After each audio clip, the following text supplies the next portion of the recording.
Bisan og sa na lang pagmaneho sa mga tinugyanan, doon na pagid gihapoy mga nagpasagad na lang.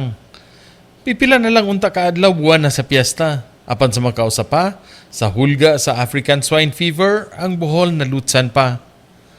Agosto 2023, dihang ang unang ASF nakasulod sa usa ka barangay sa Pilar.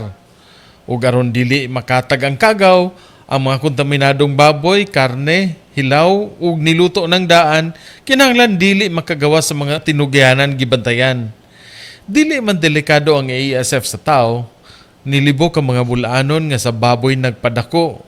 Ug kung sa ASF ang ilang baboy matakdan, siguradong sa pista, kapulitig pangitag panudaan ug pangmatrikula sa mga eskwelahan. Human sa tunga sa buwan nga bantay, wala na'y taho sa mga baboy nga nangamatay.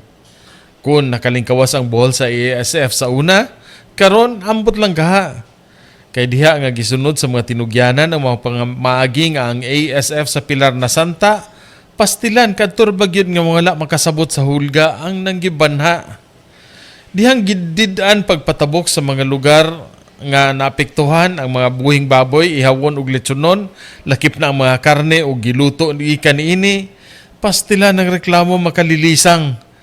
Gikan sa Panglaw, gidili ang pagpatabok sa karne nganhis tagbilaran aron ang mga baboy sa mainland mapanalipdan. Apan kay daghang dili moangay og diutay nga kahasol, sa social media manulsol. Napamatud-an na nga epektibo ang sa pilar nga kasinatian, ang border control ug checkpoints ipatuman.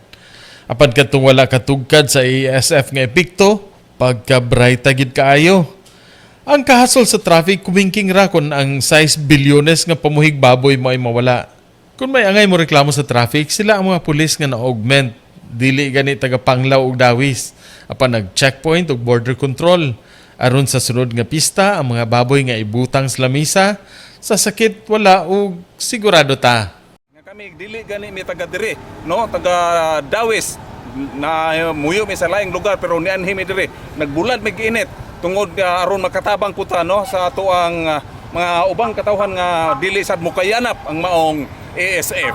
So akong gihanyo ang tanang mga katawhan nga mukalma lang ta. Gikan sa Dauis Bohol alang sa Maayong Balita Central Visayas, Ray Anthony Chu, PIA Bohol.